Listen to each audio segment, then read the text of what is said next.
Peace, everyone. It is March 29th, 2024, and it is roughly about 6:45 in the morning. I'm running behind, but I had a long work day yesterday. Um, Hope all is well with everyone. Everything is well with me. The past week has been blah. You know what? I feel like out of alignment. And last night I was in a meeting and we were talking about a project coming up, and the woman that was leading the meeting, shout out to her, she's amazing, shout out to Miss Cleo.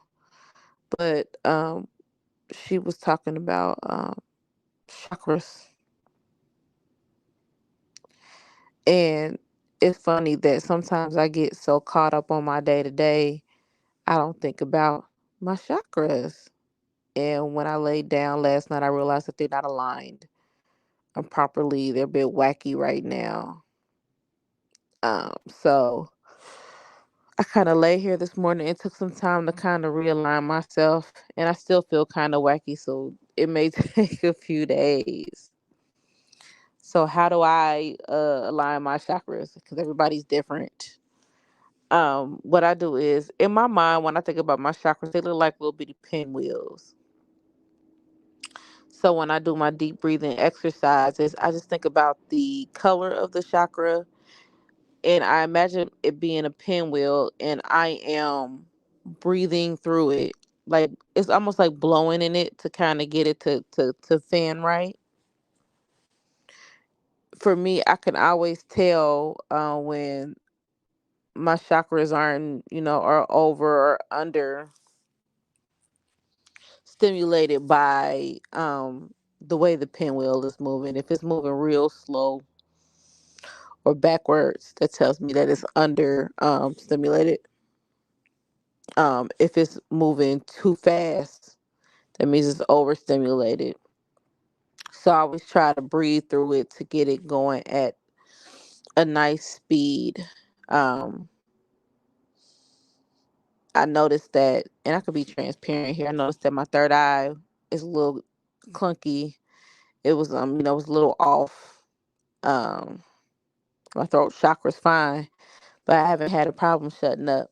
It's like, no, I'm just kidding. My throat chakra's fine.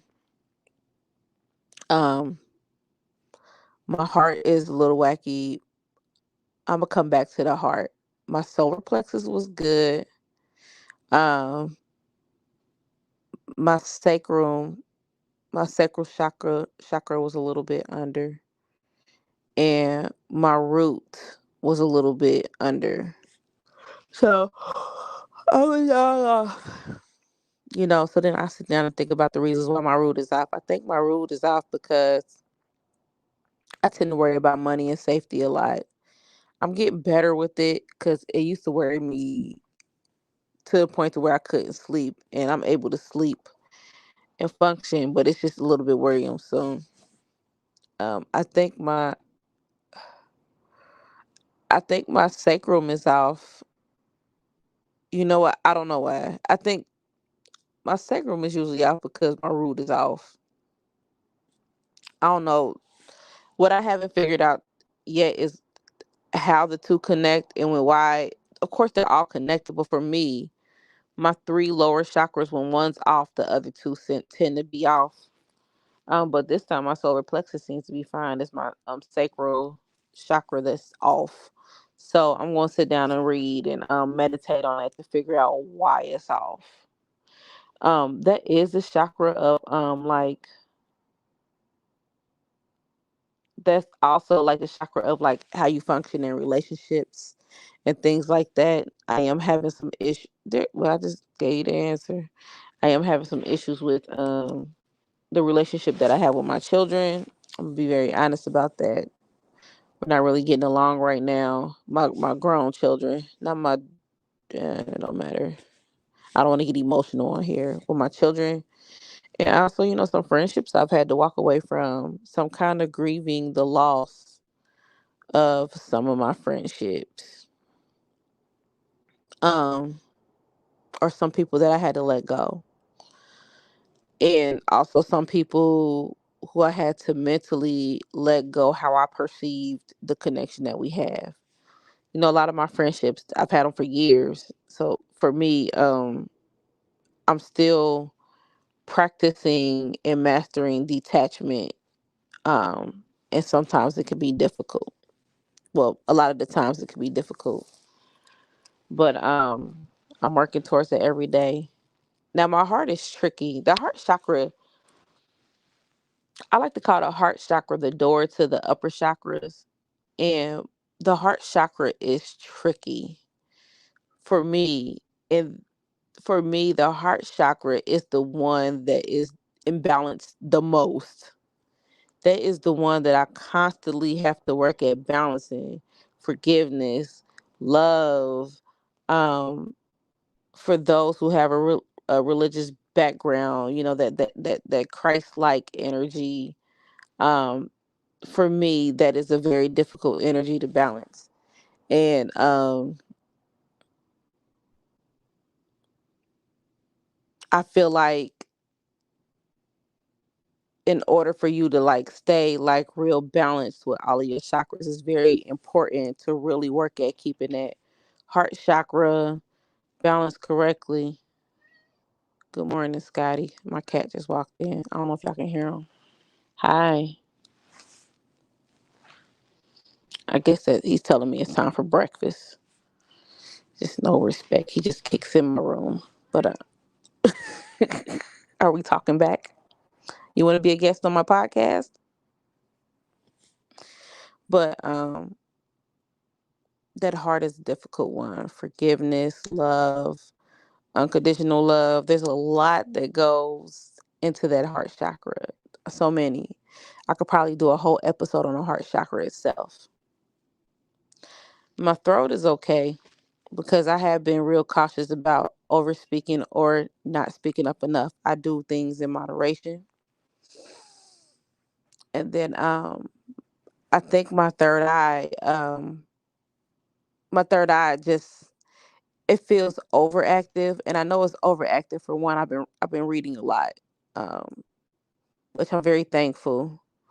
But also, I feel like my third eye is wacky because I've been seeing more than I usually see. You know, usually I'm able to control what I see. And when I say things that I see, I mean extra sensory things that the naked eye would see. I've been seeing a lot more. And I'm not mad at that.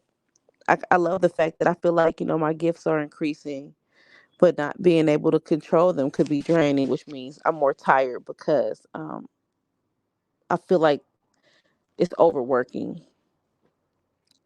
And then my crown, it feels okay. So, what have I been seeing? Story time. So the other morning, I was going to work, and there was an ambulance parked out in front of my job. So I was walking in. I had went in super early. It was like six some in the morning. I'm walking in. There goes an ambulance parked right there.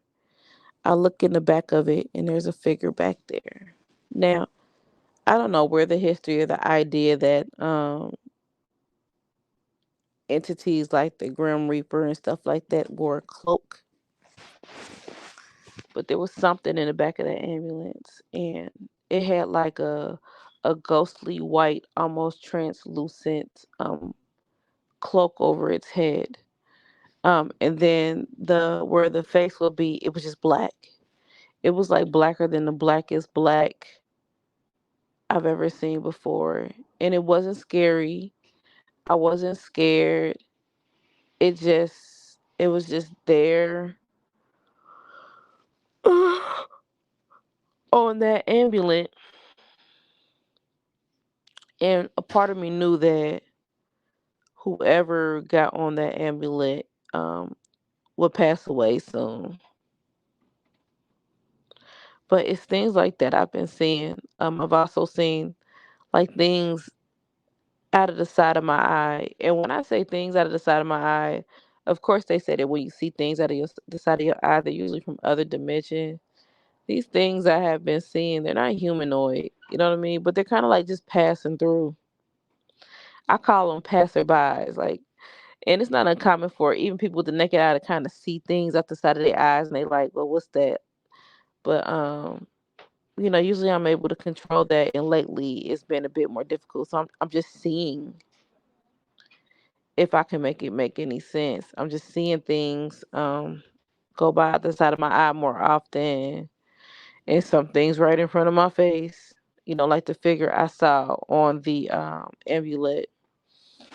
But I knew that whoever was on that amulet was probably going to pass away. Hell, it could be me. So if y'all listen to this, I probably see my own death before it happens. In which I think the only thing that fears me about death is that I'm afraid of, what you shouldn't be afraid at all, but I'm afraid of leaving my children while they're young. That's the only fear I have when it comes to death, is leaving my children and not knowing like who's going to take care of them. Is somebody going to love them like I can or just as much? That's just, and unfortunately, that's something I have no control over. When it's my time to go, it's my time to go. Um, And I think as parents, to our children, we're all like that. We love them, and the way we love them, sometimes, and maybe it's me, maybe it's an ego thing, but the way I love them, I don't feel like nobody else can love them the way I love them. So I'm afraid that other people will mistreat them, especially younger ones. So I just, I'm just being selfish. I don't want to leave them. So that is an attachment that I work on daily, and it's an attachment that I struggle with. But it's also an attachment that keeps me going every day too. Um, I struggle on and off with depression, much better than years ago. But I tell you, sometimes juggling whether I want to be here or not, it's a daily struggle. Especially when I was born feeling like I don't belong here. Um, it's weird that I've been feeling wacky and I've been feeling out of alignment because, well, it's not weird. I feel like it's more, of course, the stuff in the cosmos going on, as above, so below, as above, as within, so without, as without, so within. Look up your universal law. Um, so a lot of my bookings lately have been about people saying, Jazz, I just feel off. So it's funny. I love the way, as a collective, we all feel things. And like, even when I scroll through social media, I hear people saying like they're feeling these things, like they feel off, they feel wacky, they feel out of alignment, their head feels spacey. But that's also just telling me that I really need to double down on my meditations and my prayers, and making sure I'm doing my journaling every day, because for me, that's a form of releasing and not holding things in. Um, for anybody who wants to know what I do every day, I meditate, I place a journal entry, I pray, and I also, reading helps me to kind of relax. I find something reading, and it don't always have to be something educational. Sometimes it's entertaining. I read both, you know, but also, making sure I stay grounded. A big thing that helps me get by is my level of awareness. I'm aware that the reason why I don't feel this way, there's a lot of factors that play into it. And I think people don't realize how much the planets, the stars, they have an effect on us, and how much our ancestral influence has an effect on us directly. So that's why it's important to pay attention to those energies and pay homage to those energies. The goal is to, be self aware enough to know um, precisely what you feel and how you feel. And if it doesn't feel the best, how can you get yourself as neutral as possible? So even though I'm not hard body with astrology and the stars and the planets and where they are, that's not my thing. I always have an awareness of what's going on because that's a guide for me to me and for me to be aware of what's going on within me, so I'm able to navigate it. Like, okay, I'm feeling this because of this, but also Jupiter is over here, Saturn is over here, Mercury's over here. You know what I'm saying? We're getting ready to have an eclipse over here. So that kind of tells me, like, okay, that's why my energy feels like crazy, or that's why my dreams have been wicked crazy. Um, that's what it feels like, and that's how I'm able to, you know, get through some of the things that I feel. Because life is never just straight. It's it's an up and down battle, especially when it comes to emotions. So, those emotions. If you don't fully understand why you're feeling what you're feeling, your emotions can control you. So I just choose to kind of appreciate and feel my emotions, but not be consumed by them. And I do that by being aware of what's going on in my surroundings, what's going on above me, and most importantly, what's going on within me. Um, for those who want to know more about the heart and Christ consciousness, I do, in the heart chakra, I do have an episode on it. I did it probably a few years ago. Um, I've never posted it to my YouTube, but I think I'm going to go ahead and download it to my YouTube so you can tune in if you want to. I need to go back and listen to see what I said because, my thoughts may have changed since then because I'm always evolving. Um,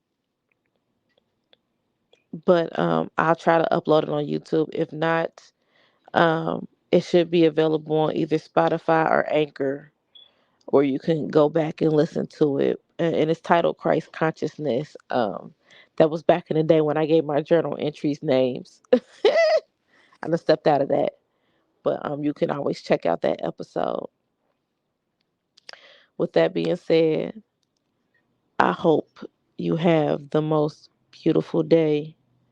I hope the sun shines on you wherever you are. You know what? I hope the sun shines from within you and shines out of you, and people are affected and felt loved and warmth from your natural internal sunshine. We all have it. We all have it. Even for those of us who don't feel like we have it.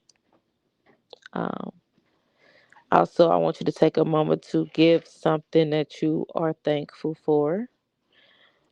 Today, I'm thankful for my children. I'm thankful for my 24-year-old son, who is out of town right now. He graduated from college. I'm very proud of him. And he's looking at a contract to play sports overseas. So I'm sad about him going. I am totally proud of him. He has managed to be very independent. He has grown. He's very much like me. He doesn't need anybody for anything. And I was the same way by the time I was 17, 18. I was completely independent. He's a very, hardworking young man. My 19-year-old son, who is one of the sweetest, he is my sweetest child. Though we argue the most, he's the one that's closest to me.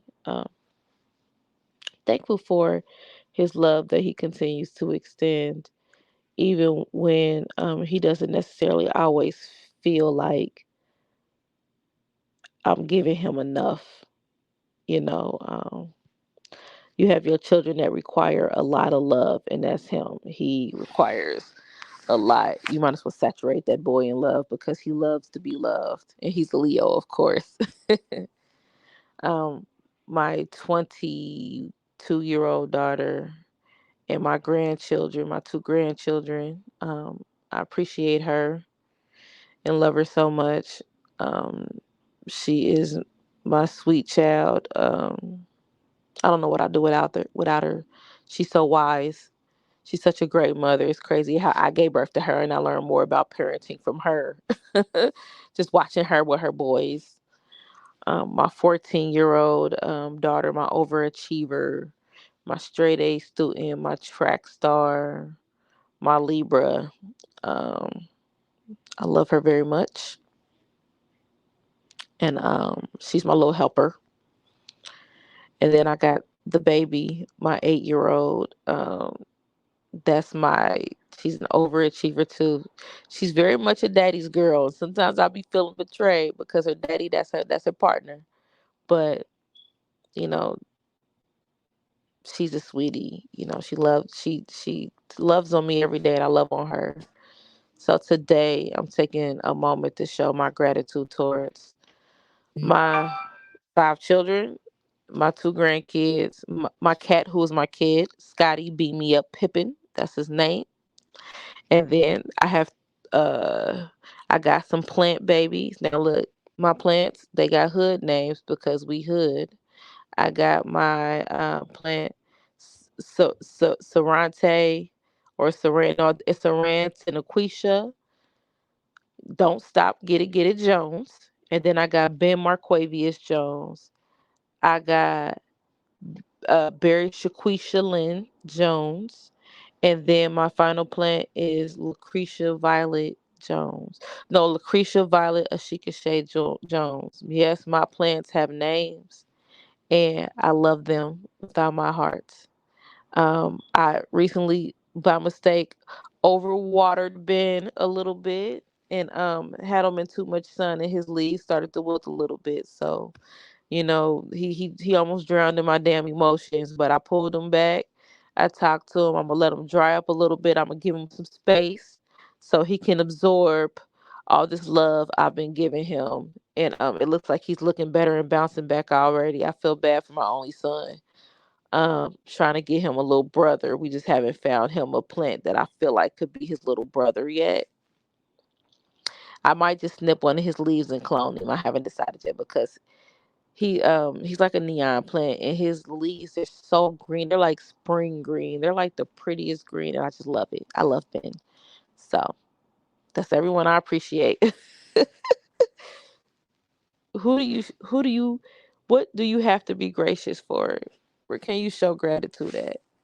I think making a daily habit of practicing gratitude is definitely essential to your growth. And it's also essential to balancing that heart chakra there. With that being said, I love you all. Make sure you're telling yourselves you love yourself 11 times in the morning in that mirror. Look yourself in the eye, and 11 times at night before you go to bed. Look yourself in that eye. Peace.